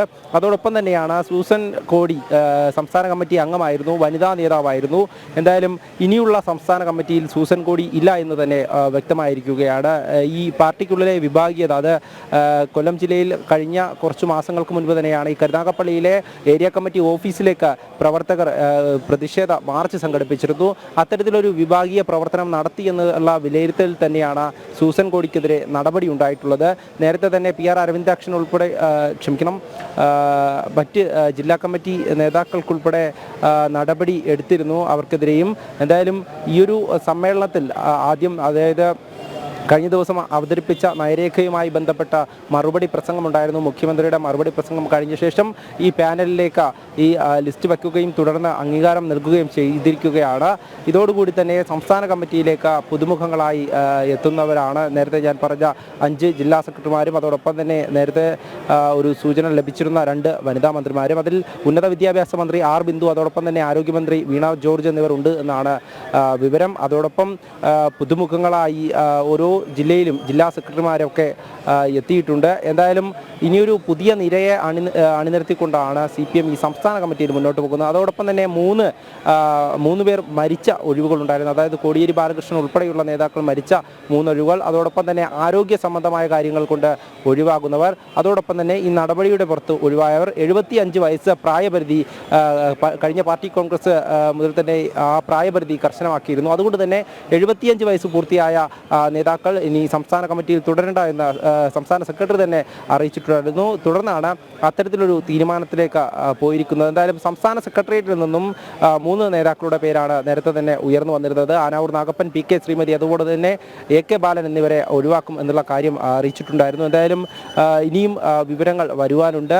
നിലവിൽ സംസ്ഥാന കമ്മിറ്റിയിലേക്ക് 17 പുതുമുഖങ്ങൾ എത്തിയതായാണ് ഈ ഒരു വിവരം ലഭിച്ചിരിക്കുന്നത്. എന്തായാലും ഇന്ന് വൈകുന്നേരത്തെ പൊതുസമ്മേളനത്തോടുകൂടി ഈ ഒരു സമ്മേളനം അവസാനിക്കുകയാണ്. അതിനു മുമ്പായി തന്നെയാണ് ഇത്തരത്തിൽ നടന്ന റിപ്പോർട്ടിന്മേൽ നടന്ന ചർച്ചയിലും അതോടൊപ്പം തന്നെ നയരേഖയിന്മേൽ നടന്ന ചർച്ചയിലും വിമർശനങ്ങളും അതോടൊപ്പം തന്നെ കൂട്ടിച്ചേർക്കലുകളൊക്കെ ഉണ്ടായിട്ടുള്ളത്. കഴിഞ്ഞ ദിവസം സംസ്ഥാന സെക്രട്ടറി MV ഗോവിന്ദന്റെ മറുപടി പ്രസംഗത്തിൽ അദ്ദേഹം പറഞ്ഞിട്ടുണ്ടായിരുന്നു തെറ്റിദ്ധരുത്തി മുന്നോട്ട് പോകുമെന്നുള്ളത്. അത്തരത്തിൽ കൂടുതൽ തെറ്റുകളെ പ്രതിനിധികളടക്കം ചൂണ്ടിക്കാണിച്ചു എന്നുള്ളതാണ്. കഴിഞ്ഞ ദിവസം നടന്ന ഈ ഒരു ചർച്ചയിന്മേൽ ആശാ വർക്കർമാരുടെ സമരം ഉൾപ്പെടെ ചർച്ചയ്ക്കായി വന്നു എന്നുള്ളതാണ്. അതോടൊപ്പം തന്നെ പ്രതിനിധികൾ അക്കാര്യം അറിയിച്ചു എന്നുള്ളതാണ്. അങ്ങനെ ഈ ചർച്ചയെല്ലാം അവസാനിച്ച ശേഷമാണ് ഇന്ന് ഈ ഒരു തിരഞ്ഞെടുപ്പ് നടന്നത്. തിരഞ്ഞെടുപ്പിലാണ് ഈ പുതുമുഖങ്ങളെ അണിനിരത്തുവാൻ വേണ്ടി CPM ഇപ്പോൾ തയ്യാറെടുക്കുന്നത്. അതിലേക്കാണ് ഈ 17 പേർ ഒഴിഞ്ഞ ഈ ഒരു സ്ഥാനത്തേക്ക് പുതുതായി 17 പുതുമുഖങ്ങളെ എടുക്കുന്നത്. 89, അതായത് നേരത്തെ 87 ആയിരുന്നെങ്കിൽ ഇത്തവണ 89 പേരാണ് ഈ സംസ്ഥാന കമ്മിറ്റിയിലേക്ക് എത്തുന്നത്. ശരി. മലപ്പുറത്ത് വിവിധയിടങ്ങളിൽ വന്യജീവി ആക്രമണം. ഏറനാട് ചാലിയാർ അകമ്പാടത്ത് ആനകൾ ഗേറ്റും മതിലും തകർത്തു. മനമ്പാട് പുലിയുടെ നഖം തട്ടി ഒരാൾക്ക് മുറിവേറ്റു. പെരിന്തൽമണ്ണ തിരൂർക്കാട് കുറുക്കന്റെ ആക്രമണത്തിലാണ് 3 പേർക്ക് പരിക്കേറ്റത്. നിലമ്പൂർ അകമ്പാടത്ത് ഇല്ലിക്കൽ ആദിലിന്റെ വീടിന്റെ ഗേറ്റും മതിലുമാണ് കാട്ടാനകൾ തകർത്തത്. പുലർച്ചെ 4 മണിയോടെയായിരുന്നു സംഭവം. ആദിൽ വിദേശത്താണ്. ഇദ്ദേഹത്തിന്റെ മാതാവ് നോമ്പുകാലമായതിനാൽ അവരുടെ വീട്ടിലുമായിരുന്നു. ശബ്ദം കേട്ട് ആളുകൾ ഒച്ചവെച്ചതോടെയാണ് കാട്ടാനകൾ സമീപത്തെ വനമേഖലയിലേക്ക് പോയത്. വാഴ ഉൾപ്പെടെയുള്ള കൃഷികളും നശിപ്പിച്ചു. വന്യജീവി ശല്യം അതിരൂക്ഷമായ മേഖലയിൽ ആനകളുടെ ആക്രമണത്തിന്റെ CCTV ദൃശ്യം കൂടി പുറത്തു വന്നത് ഏറെ ആശങ്ക ഉയർത്തുന്നുണ്ട്.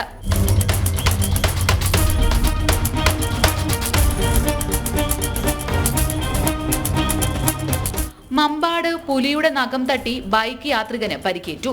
പൂക്കോടൻ മുഹമ്മദ് അലിക്കാണ് പരിക്കേറ്റത്. മുഹമ്മദ് അലി ബൈക്കിൽ പോകുന്നതിനിടെ പുലി ചാടി വീഴുകയായിരുന്നു. പുലിയുടെ നഖം കൊണ്ടാണ് പരിക്കേറ്റത്. വലതുകാലിലാണ് പുലിയുടെ നഖം കൊണ്ട് പരിക്കേറ്റത്. പ്രദേശത്ത് പുലിയെ കണ്ടെത്താൻ വനം വകുപ്പും ERFും നാട്ടുകാരും തെരച്ചിൽ നടത്തി. പെരിന്തൽമണ്ണ തിരൂർക്കാട്ട് കുറുക്കന്റെ കടിയേറ്റ് 3 പേർക്ക് പരിക്ക്. തിരൂർക്കാട് ഇല്ലത്തുപറമ്പ് പുഴക്കൽ വേണുവിന്റെ ഭാര്യ കാളി, തിരൂർക്കാട് പുഴയ്ക്കൽ വാസുവിന്റെ ഭാര്യ ദേവകി, അരിപ്ര കിണറ്റിങ്ങത്തൊടി മജീദ് എന്നിവർക്കാണ് കുറുക്കന്റെ കടിയേറ്റത്. ഗുരുതരമായ പരിക്കേറ്റ കാളിയെ മഞ്ചേരി മെഡിക്കൽ കോളേജിൽ നിന്നും വിദഗ്ധ ചികിത്സയ്ക്കായി കോഴിക്കോട് മെഡിക്കൽ കോളേജിലേക്ക് മാറ്റി. കാളിയും ദേവകിയും അങ്ങാടിപ്പുറം പഞ്ചായത്തിലെ തൊഴിലുറപ്പ് തൊഴിലാളികളാണ്. കഴിഞ്ഞ ദിവസം ജോലിക്ക് പോകുന്ന സമയത്താണ് കടിയേറ്റത്. തിരൂർക്കാട് ശിവക്ഷേത്രത്തിന് പിറകുവശത്തെ വയലിൽ വെച്ചാണ് കടിയേറ്റത്. മജീദിന് അരിപ്രയിൽ വെച്ചാണ് കടിയേറ്റത്. പേപിടിച്ച കുറുക്കനാണ് ഇതെന്ന് സംശയിക്കുന്നുണ്ട്. ജനം, മലപ്പുറം.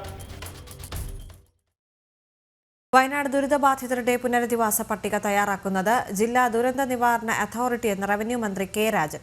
നിലവിലുള്ളത് കരട് പട്ടിക മാത്രമാണെന്നും അന്തിമ പട്ടികയിൽ നിന്ന് ആരെയും ഒഴിവാക്കില്ല എന്നും അദ്ദേഹം മാധ്യമങ്ങളോട് പറഞ്ഞു. നിലവിൽ നമ്മുടെ ഗവൺമെൻറ് ഉത്തരവനുസരിച്ച് 3 മാനദണ്ഡങ്ങൾ തീരുമാനിച്ചിട്ടുണ്ട്. ആ മാനദണ്ഡങ്ങൾ അനുസരിച്ച് ആളുകളെ എടുക്കാൻ DDMAയോട് നിശ്ചയിച്ചിട്ടുണ്ട്. ആ മാനദണ്ഡങ്ങളിൽ പെട്ടിട്ടും അത് ലഭ്യമാകുന്നില്ല എന്നുള്ള പരാതി DDMA കരട് കഴിഞ്ഞ് ഫൈനലൈസ് ചെയ്തതിന് ശേഷം ഉയർന്നാൽ അക്കാര്യത്തെക്കുറിച്ച് സർക്കാർ ഗൗരവമായി പരിശോധിക്കും. ബന്ധപ്പെട്ടവരുടെ പരാതി കേൾക്കും. അതിൽ പരിഹാരം ഉണ്ടാക്കാൻ പരമാവധി ശ്രമിക്കും. ഒറ്റപ്പെട്ടവരല്ല അവർ നമ്മളോടൊപ്പം നിൽക്കേണ്ട ആളുകളാണ്. ഇടുക്കി രാമക്കൽമേട്ടിൽ കേരള ബാങ്കിന്റെ ജപ്തി ഭീഷണിയിൽ ജീവിതം മുന്നോട്ട് കൊണ്ടുപോകാനാകാതെ ബുദ്ധിമുട്ടുകയാണ് ഒരു കുടുംബം. ബിസിനസ് തകർന്ന കടക്കെണിയിലായ കുടുംബത്തിന് ഇരുട്ടടിയായി ബാങ്കിന്റെ ജപ്തി നോട്ടീസ്. വീടും സ്ഥലവും വിറ്റ് കടങ്ങൾ വീട്ടാനുള്ള സാവകാശം പോലും ബാങ്ക് നൽകുന്നില്ല എന്നാണ് രാമക്കൽമേട് സ്വദേശിയായ സാബുവിന്റെയും കുടുംബത്തിന്റെയും പരാതി. രാമക്കൽമേട് സ്വദേശി ചെരുവിൽ സാബു വർഷങ്ങൾക്ക് മുമ്പ് ബിസിനസ് തുടങ്ങുവാനാണ് കേരള ബാങ്കിൽ നിന്ന് 7 ലക്ഷം രൂപ വായ്പ എടുത്തിരുന്നത്. 5 ലക്ഷത്തോളം രൂപ പലിശയിനത്തിൽ തിരിച്ചടയ്ക്കുകയും ചെയ്തു. പിന്നീട് പ്രതീക്ഷിച്ച രീതിയിൽ ബിസിനസ് മുമ്പോട്ട് കൊണ്ടുപോകാനായില്ല. ബിസിനസ് തകർന്നതോടെ വിവിധയിടങ്ങളിൽ നിന്നായി ഇദ്ദേഹം പലിശയ്ക്ക് പണം വാങ്ങുകയും ചെയ്തു. ഇതിനിടെ കോവിഡ് കാലവും സാബുവിനെ പ്രതികൂലമായി ബാധിച്ചു. വലിയ കടക്കണിയിലായതോടെ ആകെയുള്ള 76 സെന്റ് സ്ഥലം വിൽപ്പന നടത്തി കടം വീട്ടാൻ തയ്യാറെടുക്കുന്നതിനിടെയാണ് ബാങ്ക് അധികൃതർ ജപ്തി ഭീഷണി മുഴക്കിയിരിക്കുന്നത്. കടബാധ്യത പ്രധാനമായിട്ട് ഞാൻ ശാലം ബിസിനസ് തകർന്ന്, പിന്നെ കുറച്ച് കൃഷിയിലും രണ്ടിലും കൂടെ വന്ന് തകർന്നു. പിന്നെ അതൊന്ന് ലെവൽ ചെയ്യാൻ വേണ്ടി ആളുകളിൽ നിന്ന് കടങ്ങൾ വാങ്ങിച്ച് പലിശയ്ക്ക് വാങ്ങിച്ച് ഒരാളിൽ നിന്ന് മറ്റൊരാളിലേക്ക് കൊടുത്ത് അതങ്ങ് വളർന്നങ്ങ് പോയതാണ് ബാങ്ക്. അത് ഇത് സംഭവം ഉണ്ടായതിനു ശേഷം റീജിയണൽ ഓഫീസിൽ നിന്ന് ഒരാൾ ബാങ്ക് മാനേജറുടെ വീട്ടിൽ വന്നിരുന്നു. അവർ പറഞ്ഞു ഈ 10 സെന്റും വീടും മുഖ്യമന്ത്രിയുടെ ഒരു പ്രത്യേക ഓർഡർ എങ്ങാണ്ട് ഉള്ളത് കൊണ്ട് അത് ഒഴിവാക്കിക്കൊണ്ട് ബാക്കി സ്ഥലം ജപ്തി ചെയ്തിട്ട് മുന്നോട്ട് പോകുന്നതന്നെയാണ്. അതേ സമയത്തൊന്നും പറയാൻ പറ്റില്ല, എപ്പോഴും ഉണ്ടാകാം. 35 ലക്ഷത്തോളം രൂപ സാബുവിന് ബാങ്കിൽ അടയ്ക്കാനുണ്ട്. ജപ്തി നടപടികൾക്ക് മുമ്പായി 14 ലക്ഷം രൂപ അടയ്ക്കണമെന്നാണ് ബാങ്ക് അധികൃതരുടെ നിർദ്ദേശം. എന്നാൽ സ്ഥലം വിറ്റ് ഈ തുക കണ്ടെത്താനുള്ള സാവകാശം പോലും ബാങ്ക് അധികൃതർ നൽകുന്നില്ല എന്നുള്ളതാണ് സാബുവിന്റെ പരാതി. ഏത് സമയത്തും വരാം, എപ്പോഴും ഉണ്ടാകും. അവകാശം ചോദിക്കുന്നുണ്ട്. അവകാശം ചോദിക്കാനായിട്ട് ഞാൻ ഈ വിൽപ്പനയുടെ കാര്യങ്ങളൊക്കെ ആയിട്ട് ബന്ധപ്പെട്ട് നിൽക്കുകയാണ്. ആളുകൾ വന്നും പോയി നിൽക്കുന്നു. എന്തെങ്കിലും നടക്കുവാണെങ്കിൽ അത് തീർത്തിട്ട് എല്ലാ ബാധ്യതകളും തീർക്കണമെന്നുള്ളതാണ് എൻ്റെ ആഗ്രഹം. സാവകാശം ചോദിക്കാൻ ബാങ്കിലെത്തിയ സാബുവിനോട് പ്രായമായ അമ്മയെ ഷെൽട്ടർ ഹോമിൽ അയക്കുമെന്നും ഭിന്നശേഷിക്കാരനായ മകനെ അനാഥ മന്ദിരത്തിലാക്കുമെന്നും ബാങ്ക് മാനേജർ പറഞ്ഞതായും കുടുംബം ആരോപിക്കുന്നു. സ്ഥലം വിൽപ്പന നടന്നാൽ കടങ്ങൾ വീട്ടാനാകുമെന്നാണ് കുടുംബത്തിന്റെ പ്രതീക്ഷ. ഇതിനായി അധികൃതരുടെ കനിവ് കാത്ത് ദിവസങ്ങൾ തള്ളി നീക്കുകയാണ് ഈ കുടുംബം. ജനം, ഇടുക്കി. വൈദ്യശാസ്ത്രത്തോടും മരുന്നുകളോടും വിമുഖത കാണിച്ചുകൊണ്ടുള്ള വീട്ടുപ്രസവങ്ങൾ സംസ്ഥാനത്ത് വർദ്ധിക്കുകയാണ്. 2019 മുതൽ 2024 സെപ്റ്റംബർ വരെ 2931 വീട്ടുപ്രസവങ്ങളാണ് റിപ്പോർട്ട് ചെയ്തത്. 2023 മുതൽ 24 വർഷത്തിൽ 523 പ്രസവങ്ങൾ നടന്നു. ഏറ്റവും കൂടുതൽ പ്രസവങ്ങൾ നടന്നത് മലപ്പുറം ജില്ലയിലാണ്. വിവരാവകാശ രേഖയിലാണ് ഈ കണക്കുകളുള്ളത്. 2019-20 467, 2020-21 576, 2021-22 586, 2022-23 579, 2023-24 523, 2024 ഏപ്രിൽ മുതൽ സെപ്റ്റംബർ വരെ മാത്രം 200 എന്നിങ്ങനെയാണ് വീട്ടുപ്രസവങ്ങളുടെ കണക്ക്. ഇതിൽ മലപ്പുറത്താണ് ഏറ്റവും കൂടുതൽ വീട്ടുപ്രസവങ്ങൾ നടന്നത്, 1337 എണ്ണം. കുറവ് കോട്ടയത്തും 42 എണ്ണം. 2024 ഏപ്രിൽ മുതൽ സെപ്റ്റംബർ വരെയുള്ള 6 മാസക്കാലത്ത് വിവിധ ജില്ലകളിൽ നടന്ന വീട്ടുപ്രസവങ്ങൾ ഇപ്രകാരമാണ്: തിരുവനന്തപുരം 8, കൊല്ലം 7, പത്തനംതിട്ട 1, ആലപ്പുഴ 6, കോട്ടയം 3, ഇടുക്കി 12, എറണാകുളം 14, തൃശൂർ 6, പാലക്കാട് 3, മലപ്പുറം 93, കോഴിക്കോട് 11, വയനാട് 15, കണ്ണൂർ 12, കാസർഗോഡ് 9. വിവരാവകാശ പ്രവർത്തകൻ അഡ്വക്കേറ്റ് കൊളത്തൂർ ജയസിംഗിന് ആരോഗ്യവകുപ്പിൽ നിന്ന് ലഭിച്ച വിവരാവകാശ മറുപടിയിലാണ് ഞെട്ടിക്കുന്ന ഇക്കാര്യങ്ങളുള്ളത്. ഇത്തരം പ്രസവങ്ങൾ അമ്മയ്ക്കും കുഞ്ഞിനും ഒരുപോലെ അപകടമാണെങ്കിലും അത്തരം ബോധവൽക്കരണങ്ങൾ പലരെയും സ്വാധീനിക്കുന്നില്ല എന്നാണ് ഈ കണക്കുകൾ വ്യക്തമാക്കുന്നത്. വീട്ടുപ്രസവങ്ങൾ നടത്തുന്ന പ്രത്യേക സംഘങ്ങൾ സോഷ്യൽ മീഡിയകൾ വഴി ഇത്തരം പ്രസവങ്ങൾക്ക് പ്രചാരം നൽകുന്നതായും വിവരങ്ങളുണ്ട്. ജനം, കോഴിക്കോട്. വേലിയേറ്റത്തിൽ വലഞ്ഞ് എറണാകുളം പെരുമ്പടപ്പ് കായലോര വാസികൾ. റോഡുകളിലും വീടുകളിലും ഉപ്പുവെള്ളം കയറുന്നത് നിത്യസംഭവമായതോടെ നിത്യജീവിതം തന്നെ പ്രതിസന്ധിയിലാണ്. വീടുകളും വാഹനങ്ങളും നശിക്കുന്നതും മാലിന്യം കലർന്ന വെള്ളം രോഗം പടർത്തുന്നതും അധികൃതർ കണ്ടില്ലെന്ന് നടിക്കുകയാണ്. കായലിൽ ഡ്രഡ്ജ് ചെയ്ത് ആഴം കൂട്ടുന്നതും ഓരുമുട്ട് സ്ഥാപിക്കുന്നതും മാത്രമാണ് ഇതിനുള്ള പരിഹാരം. ഒന്നാം പിണറായി സർക്കാരിന്റെ കാലത്ത് എറണാകുളം പെരുമ്പടപ്പ് പ്രദേശത്തെ വെള്ളപ്പൊക്ക ഭീഷണിക്ക് പ്രതിവിധിയായി ഡ്രഡ്ജിംഗ് നടത്താനായി ഫണ്ട് വകയിരുത്തിയതാണ്. എന്നാൽ വർഷങ്ങൾ കഴിഞ്ഞിട്ടും പദ്ധതി നടപ്പാക്കാൻ ഒരു തുടർ നടപടിയും ഉണ്ടായിട്ടില്ല. ഈ കാലയളവിൽ നൂറുകണക്കിന് വീടുകളും പ്രദേശവാസികളുടെ വാഹനങ്ങളുമാണ് ഓരുവെള്ളത്തിന്റെ സാന്നിധ്യം മൂലം നശിച്ചത്. ഇപ്പൊ പിള്ളേരെ ക്ലാസ്സിൽ വിടാൻ പോലും പറ്റാത്തൊരു സാഹചര്യമാണ്. കാരണം വണ്ടി ഇപ്പൊ വെള്ളം കയറിയിട്ട് നമുക്ക് വണ്ടിക്കും കൂടി പോകാൻ പറ്റാത്ത അവസ്ഥയാണ്. രണ്ട് സൈഡും വെള്ളമാണ്. അത് ഇപ്പൊ രാവിലെ കയറിയാൽ ചിലപ്പോൾ ഉച്ചകഴിഞ്ഞ് ഇറങ്ങിയിട്ട് പിന്നെയും ഉച്ചകഴിഞ്ഞ് കയറും. പിന്നെ രാത്രി ഫുൾ ടൈം ഇവിടെ വെള്ളം നിൽക്കണേണ്. അതും ഈ അഴുക്ക് വെള്ളമാണ്, ഭയങ്കര സ്മെല്ലാണ്. കൊച്ചുങ്ങൾക്കൊന്ന് പുറത്തിറങ്ങാനും കൂടി പറ്റാത്ത ഒരു അവസ്ഥയാണ് വെള്ളം കയറിയിട്ട്. ഇപ്പൊ കുറെ നാളായി, ഇപ്പൊ 3-4 മാസത്തോളായി ഇപ്പൊ ഞങ്ങൾ ഇത് അനുഭവിക്കുന്നത്. വിദ്യാർത്ഥികളടക്കമുള്ളവർ ഇന്ന് ഈ പ്രദേശത്ത് ജീവിക്കാൻ ബുദ്ധിമുട്ടുകയാണ്. ഒരു മണം ഉണ്ടാകുമല്ല, അപ്പൊ ഒരു ഉപ്പ് രസം, ഭയങ്കരമായിട്ട് കളറൊക്കെ ഇങ്ങനെ ഇതായിട്ട്. വീടിന്റെ അകത്തരില്ല, പുറത്ത് പടിമേലെ പോയി കഴിഞ്ഞാലും സ്കൂളിൽ ഇരിക്കുമ്പോൾ സ്മെല്ലായിരിക്കും. അപ്പൊ അത് കഴുകിയിട്ട് വേണം പോകണമെങ്കിൽ സ്കൂളിൽ പോകണമെങ്കിൽ. അപ്പുറത്തെ വീടിന്റെ ഗേറ്റിന്റെ വഴി കൂടിയൊക്കെയാണ് പോകേണ്ട അവസ്ഥയായി. ഇപ്പൊ ഞാൻ ഇവളുടെ വീട്ടിൽ പോകണമെങ്കിൽ ഞാൻ അവിടെ ആ മതലുമേ ചവിട്ടിയൊക്കെ പോകേണ്ട അവസ്ഥയായി. അത്രക്ക് വെള്ളമാണ്. കായലിൽ നിന്നും വെള്ളം കയറുന്ന തോട്ടിൽ ഓരുമുട്ട് സ്ഥാപിച്ചാൽ തന്നെ 200-ലധികം വരുന്ന വീടുകളെ വെള്ളപ്പൊക്കത്തിൽ നിന്ന് സംരക്ഷിക്കാനാകും. എന്നാൽ കൊച്ചി കോർപ്പറേഷൻ അതിനുപോലും തയ്യാറാകുന്നില്ല. ഡ്രഡ്ജിംഗ് നടത്തിയാൽ പ്രദേശവാസികളുടെ ദുരിതം ഒഴിവാക്കുന്നതിനൊപ്പം നിർമ്മാണ പ്രവർത്തനങ്ങൾക്കുള്ള മണലും സംഭരിക്കാനാകും. ഇവിടെ ചീപ്പ് ഇടണമെങ്കിൽ ചുരുങ്ങിയത് 200 വീടുകളിൽ വെള്ളം കയറാതെ രക്ഷപ്പെടാം. ഒരു 10,000 രൂപ മുടക്കിയാൽ മതി. പക്ഷെ ഇത് ചെയ്യേണ്ടത് നമ്മുടെ കോർപ്പറേഷനാണ്. ഡിവിഷൻ കൗൺസിലറോട് പല പ്രാവശ്യം ഇതിനെപ്പറ്റി പറഞ്ഞിട്ടും അദ്ദേഹത്തിന് യാതൊരു അനക്കവും ഇല്ല. ഡ്രഡ്ജ് ചെയ്ത് കഴിഞ്ഞിട്ടുണ്ടെങ്കിൽ മണ്ണ് കയറ്റാൻ തന്നെ ഇഷ്ടംപോലെ സ്ഥലങ്ങളുണ്ട്. കൊച്ചിൻ പോർട്ടിന്റെ ഏക്കർ കണക്കിന് ഭൂമി കിടപ്പുണ്ട്. വേമ്പനാട് കായലിൽ 4.5 മീറ്റർ ആഴം നിലനിർത്തണമെന്നുള്ളത് കുസാറ്റിന്റെ റിപ്പോർട്ടാണ്. അത് കിട്ടിയിട്ട് 2 വർഷമായി. ഇപ്പൊ തന്നെ ഇറിഗേഷൻ ഡിപ്പാർട്ട്മെന്റ് അരൂര്, എടക്കൊച്ചി, പെരുമ്പടപ്പ്, കണ്ണമാലി, ചെല്ലാനം ഈ ഭാഗങ്ങളിൽ ഡ്രഡ്ജ് ചെയ്യുന്നതിന് വേണ്ടി 2021 തന്നെ ഒരു എസ്റ്റിമേറ്റ് എടുത്ത് കൊടുത്തതാണ്. അത് നമ്മളെ കെ ബാബു സബ്മിഷൻ ഉന്നയിച്ച സമയത്ത് പാസ്സായെന്നും പറഞ്ഞതാണ്. ജനപ്രതിനിധികളുടെയും ഉദ്യോഗസ്ഥരുടെയും അനാസ്ഥയാണ് ഇവിടുത്തെ ജനങ്ങളുടെ ദുരിതം തുടർക്കഥയാകാൻ യഥാർത്ഥ കാരണം. ക്യാമറാമാൻ സന്തോഷ് തിരുമലയ്ക്കൊപ്പം സുധീഷ് ഗോപാൽ, ജനം, കൊച്ചി. മുത്തൂറ്റ് ഫിനാൻസ് ഫിൻക്ലൂഷൻ ചലഞ്ച് 2025 വിജയികളായവർക്ക് സമ്മാന വിതരണം കൊച്ചിയിൽ നടന്നു.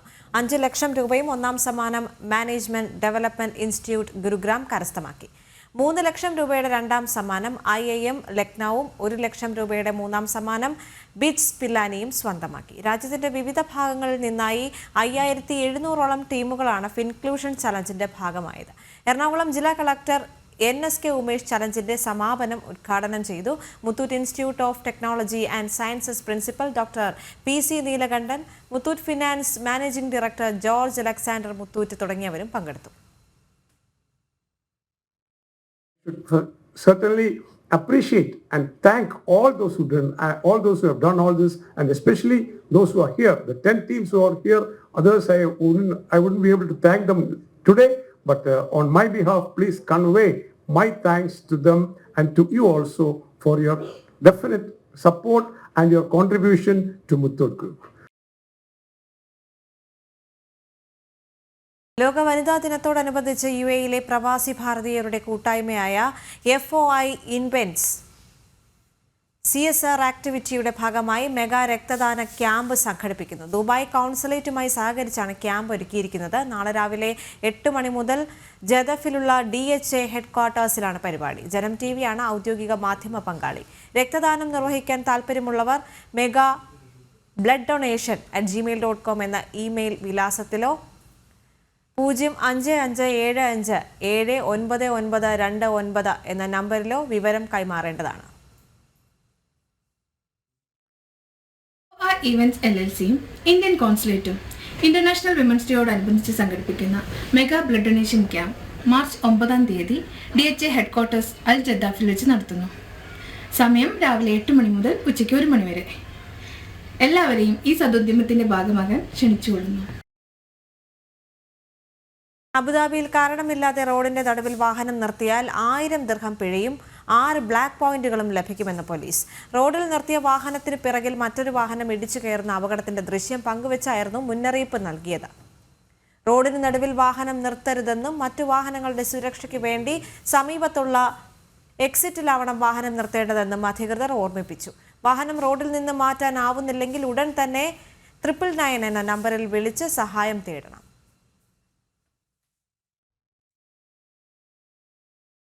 വാർത്ത പൂർണ്ണമാകുന്നു. നമസ്തേ.